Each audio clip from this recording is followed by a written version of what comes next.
Salut les amis et bienvenue dans cette nouvelle vidéo consacrée à Ruby on Rails. Toujours dans notre exploration du langage de programmation Ruby, nous allons parler maintenant de la notion de variable.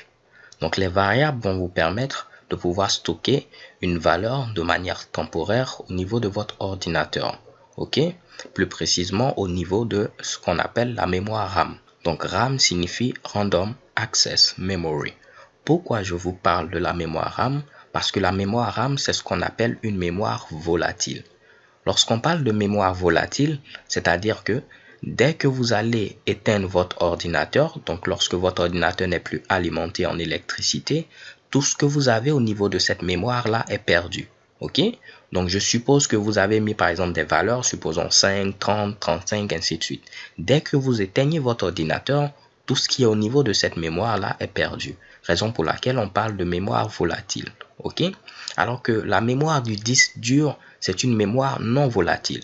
Parce que lorsque vous éteignez votre ordinateur, tous les fichiers que vous avez sur votre disque dur, vous ne les perdez pas. Ces fichiers-là persistent. Ils sont toujours présents. Ok? Donc, il y a une certaine persistance des données lorsqu'on utilise ici une mémoire non volatile. Donc, je vous l'ai expliqué parce que cela va vous permettre de comprendre le thème temporaire. Lorsque je dis qu'une variable vous permet de pouvoir stocker une valeur de manière temporaire au niveau de l'ordinateur, temporaire trouve son sens dans la mesure où dès qu'on va éteindre l'ordinateur, vu que ces données-là seront stockées au niveau de la mémoire RAM, ces données sont perdues. Donc, si vous voulez stocker des valeurs que vous allez pouvoir récupérer plus tard, même si vous éteignez votre ordinateur, vous conviendrez avec moi que vous allez utiliser autre chose qu'une variable. Par exemple, vous allez stocker cela au niveau d'un fichier, au niveau d'une base de données, et ainsi de suite. Ok? On ne va pas en parler pour l'instant. Tout ce que vous devez retenir, c'est qu'une variable permet de stocker une valeur au niveau de l'ordinateur de manière temporaire. Donc, voyez les variables comme des boîtes. C'est comme si ici, j'ai une boîte qui est présente à ce niveau et je dois lui donner ici un nom, donc une petite étiquette. Donc là, au niveau de cette boîte-là, je vais lui donner comme nom, disons A. Ok? Et là, je peux mettre une valeur. Je peux mettre ici une chaîne de caractères, je peux mettre ici un entier, un réel, ainsi de suite, un booléen. Donc là, je vais mettre peut-être 2. 2 qui est un entier à ce niveau-là.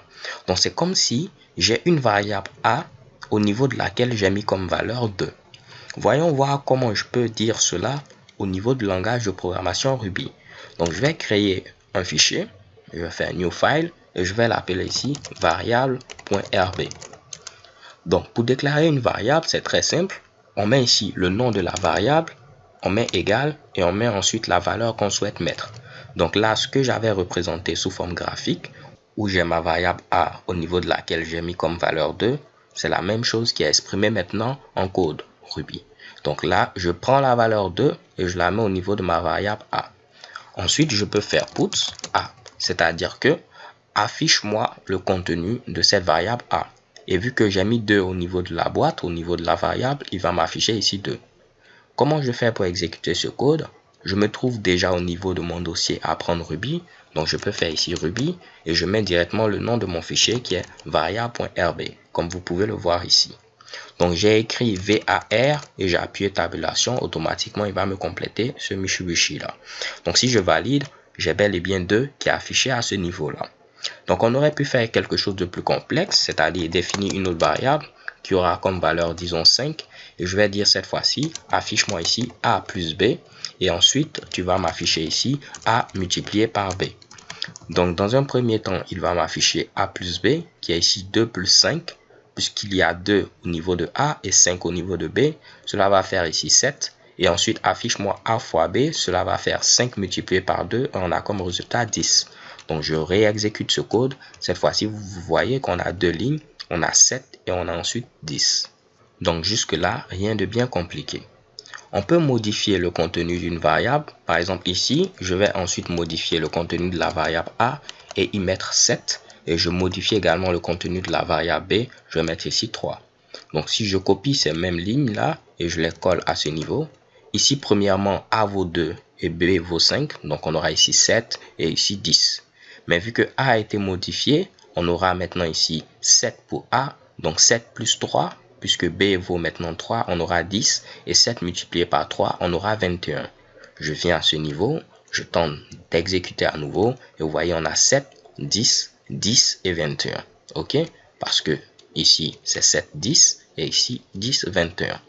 Ce que je vais faire, c'est tout simplement copier ce Mitsubishi, le mettre là. Et je vais remplacer B par 8. Je vais vous demander de mettre maintenant la vidéo sur pause et me dire ce que vous aurez. Ici, on sait déjà qu'on aura ici 7. À ce niveau, on sait qu'on aura 10. OK. Ici, on a déjà calculé, on sait qu'on aura 10. Là, on aura 21. Maintenant, qu'est-ce qu'on aura ici et ici? Je vous demande de mettre la vidéo sur pause et d'essayer de trouver ce résultat. Donc, j'espère que vous avez essayé de réfléchir. Ici, on a modifié seulement B.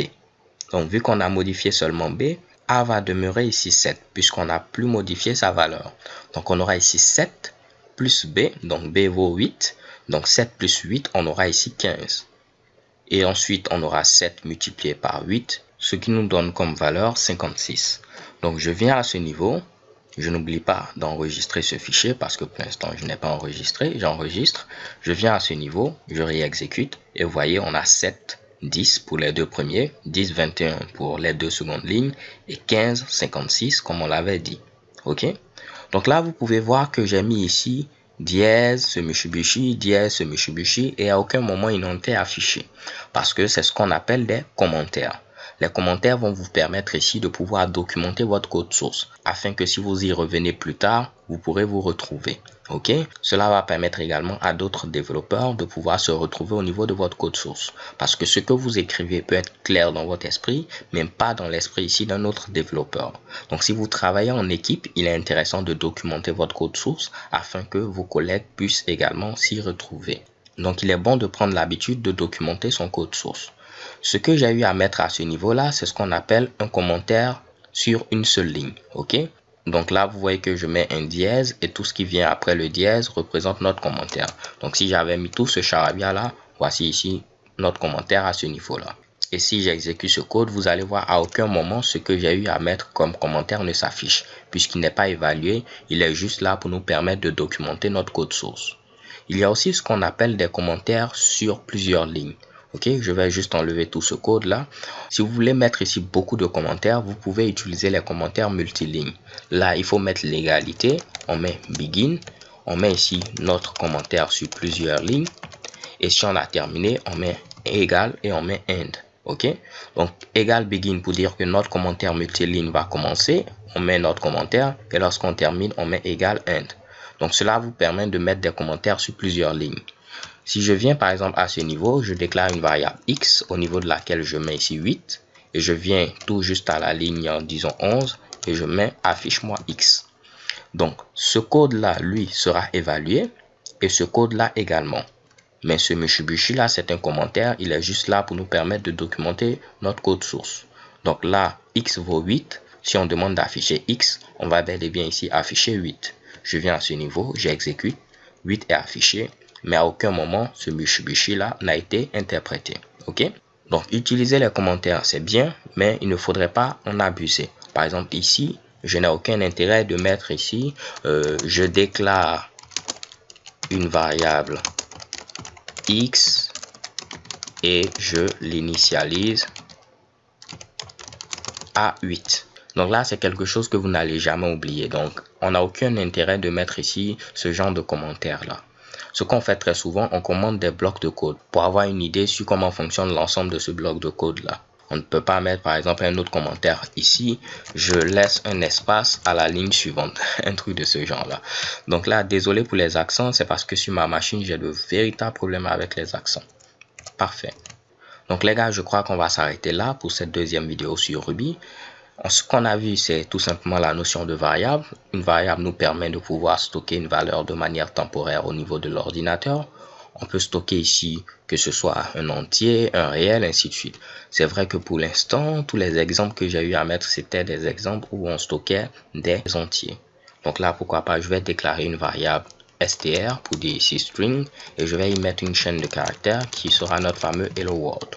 Donc si je demande ensuite d'afficher ici str, il va m'afficher hello world. Je valide et check bon, vous voyez ici hello world. Donc au niveau d'une variable, on peut stocker une chaîne de caractères, un entier, un réel, ainsi de suite. nous avons également la possibilité, une fois qu'on a créé notre variable, de modifier son contenu. Donc là, si je veux ensuite écraser ce contenu-là et le remplacer par bonjour le monde, str à ce niveau vaut hello world, mais une fois ici qu'on modifie son contenu, la nouvelle valeur qui sera au niveau de notre variable, c'est bonjour le monde. Donc si on demande à afficher str, il nous affiche bonjour le monde. C'est la même chose à ce niveau-là. Ce que vous pouvez considérer, c'est comme si ici, on avait hello world. Donc, considérez que c'est hello world qui est ici. Si on demande ensuite de mettre bonjour le monde au niveau de str, ici, ce n'est pas A, mais plutôt str. Là, vous allez voir que je dessine plutôt très bien. Donc, vous voyez, on a str. Pour l'instant, le contenu, c'est hello world. Si on demande de modifier hello world par bonjour le monde, ici, on n'aura plus hello world, mais ce sera maintenant bonjour le monde qui y sera. OK? Après, on a parlé de la notion de commentaire et on a dit que les commentaires nous permettent de documenter notre code source, également permettent à d'autres développeurs de pouvoir comprendre notre code source. On a la possibilité de mettre des commentaires sur une seule ligne en mettant un dièse suivi de notre commentaire. C'est ce qui est très souvent utilisé, mais on a la possibilité également de mettre des commentaires sur plusieurs lignes en mettant begin. On met ensuite nos commentaires comme ceci sur plusieurs lignes et après, lorsqu'on veut terminer, on met égal end. Et chez Kibom, voici les résultats. Les commentaires ne sont jamais interprétés, ils sont juste là pour nous permettre de documenter notre code. Alors les gars, c'est tout pour cette vidéo. J'espère que vous l'avez apprécié. Je vous donne rendez-vous à une vidéo suivante. Peace.